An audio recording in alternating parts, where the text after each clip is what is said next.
Morning, Sharon Horne-Ellstrom here. You can call me Pajama Grandma.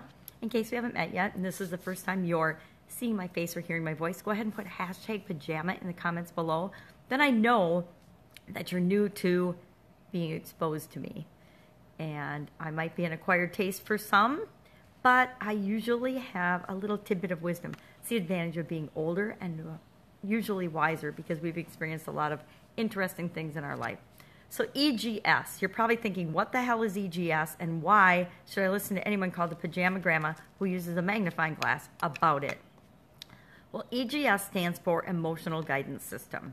You're probably wondering, well, what does an emotional guidance system, number one, what is that? Is it like a GPS that gives me directions on where to go?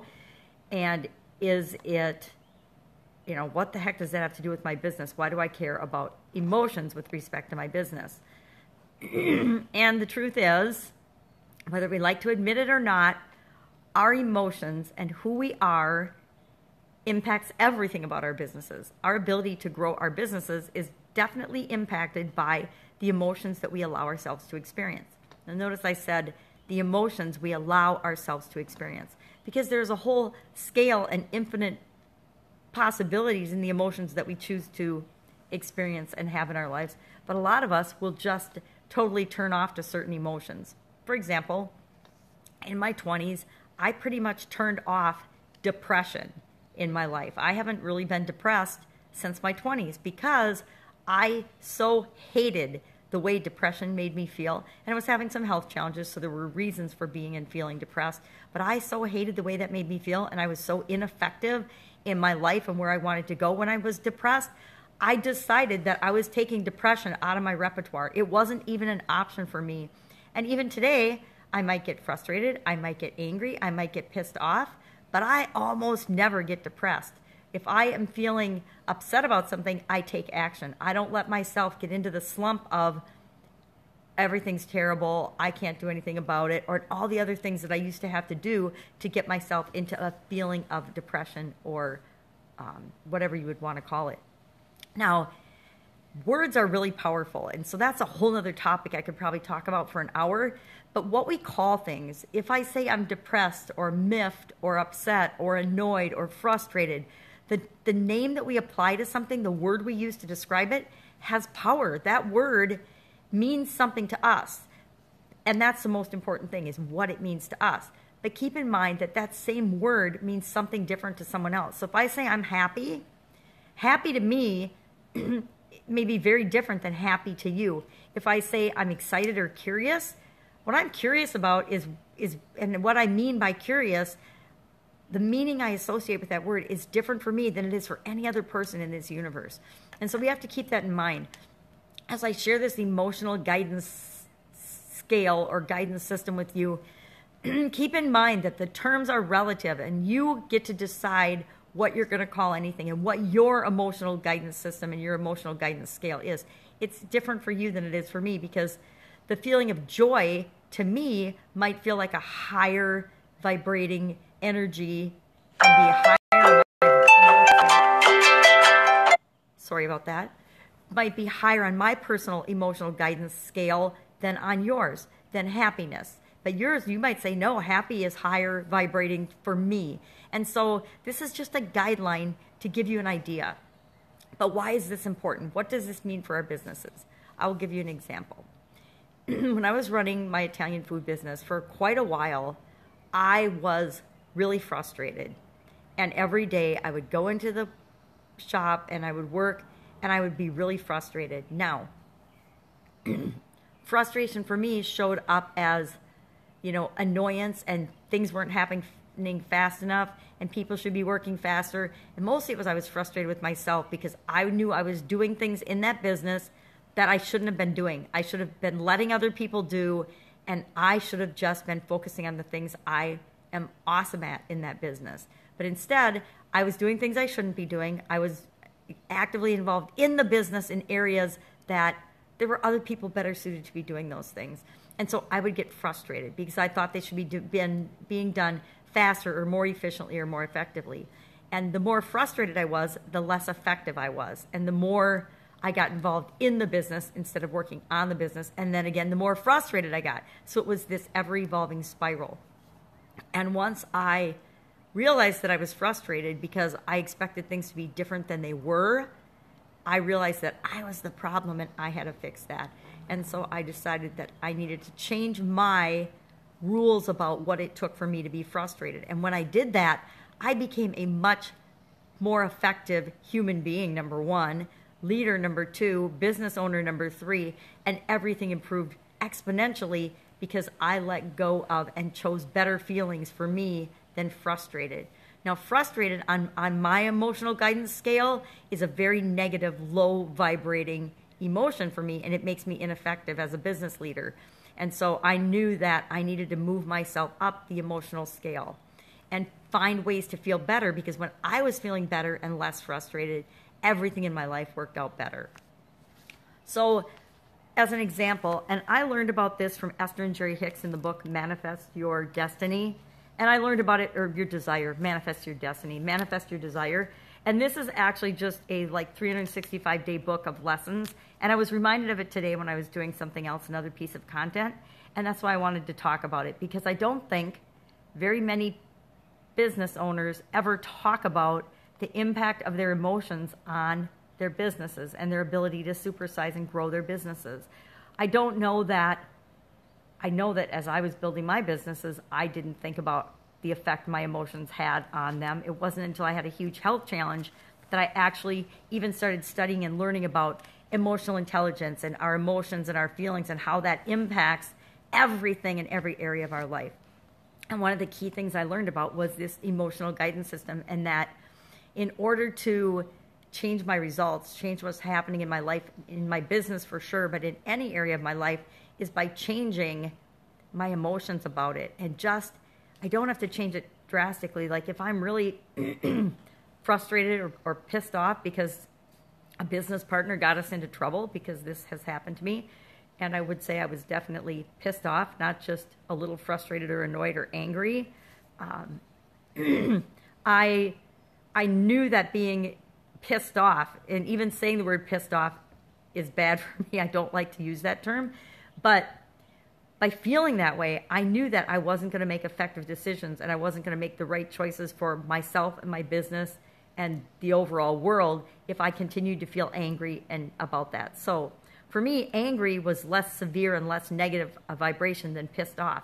So I just had to get myself from feeling pissed off to angry, because when I'm pissed off, I can't do anything productive about the situation. But if I'm angry, that's a little less negative, and so that opens me up a little more to maybe finding solutions to that situation. And then what makes me feel a little better than angry? So all I have to remember to do is ask myself, what's a better feeling that I can reach for or decide to experience instead of angry? So that's what this whole emotional guidance system is about, and scale.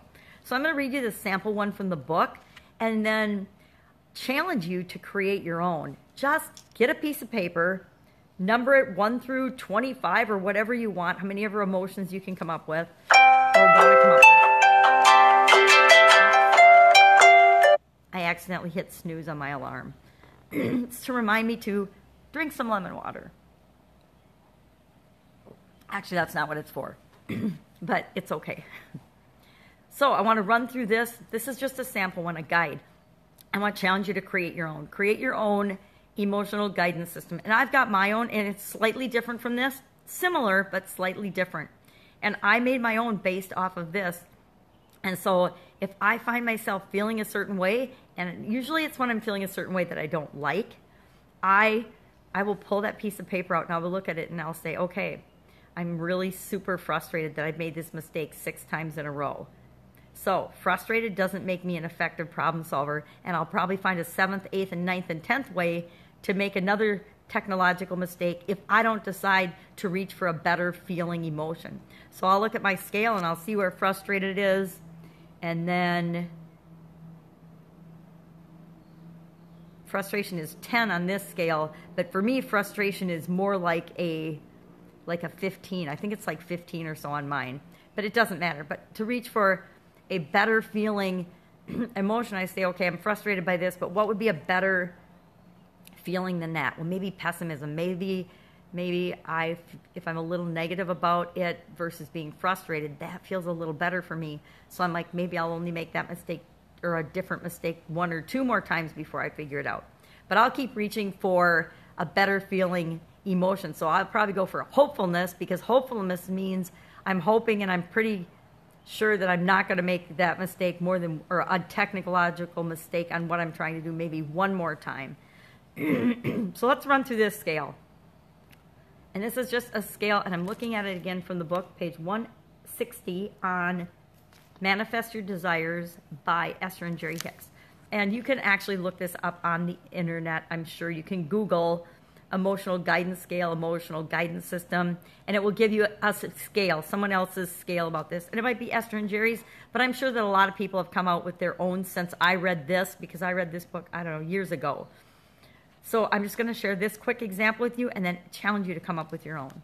So for example, number 1 is joy, knowledge, empowerment, freedom, love, and appreciation. So that would be the highest vibrating, best feeling energy that you could have. Number 2 is passion. Number 3, enthusiasm, eagerness, happiness. 4, positive expectation or belief.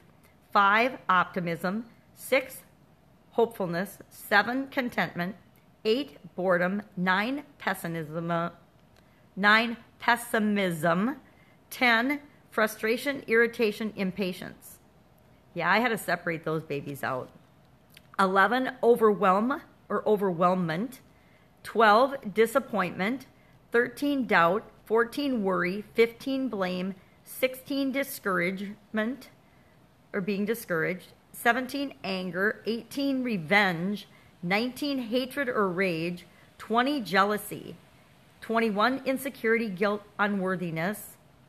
22, fear, grief, depression, despair, powerlessness. Now, those are all really bad. Those are all on the bottom of my personal scale, but I think that depression I actually had put on the very, very bottom of my personal emotional scale, and that's why I knew I needed to alleviate that from my life. And again, I did that when I was in my early 20s because I knew that it had to go. It was not serving me at all. So I challenge you today to create your own emotional scale like this. And it's not something that you're going to have all the time or that you're going to think about all the time, but I hope that this has put it on your radar so that it is something that you'll realize that you have control over. One thing, we don't have control over a whole lot in the world because the world is going to happen. Things are going to happen around us that we feel like we're powerless and we don't have any control over. But one thing we do always have 100% control over, and that is us and our emotions and how we choose to feel and react to everything that happens in our life. And having your own scale about this and knowing all I have to do is reach for a slightly better feeling emotion, and that will help to move me up that emotional scale so that I do react and I do behave in ways that are better and in my own best interests all the time. And I mean in my own best interests all the time in a very positive, world-enhancing way, just because people can use anything I say probably for good or evil, and I would prefer if you all use it for good. So I hope this was helpful. If it was, share in the comments below. If you think it's just a crazy off-topic thing and it doesn't belong in a business discussion at all, well, you can go ahead and share that too. I will beg to differ and disagree because I like to be contrary sometimes. But I just ran across it today and I thought, I need to talk about this because I don't think anybody talks about it in respect to our businesses. You know, we think that business is all serious and some people do, I don't, but some people think business is all serious and that there's no place for emotion in it. But they're forgetting that we're human beings first and business people probably third or fourth on the list of what and who we really are. So emotions have everything to do with it. Emotions are why we do everything. And so knowing that and knowing that we have the ability to control our emotions makes us really powerful and puts us in a position of leadership and guidance versus a position of being led and reacting to everything that happens around us. Go out, make it an awesome day. Pajama Grandma out. Bye.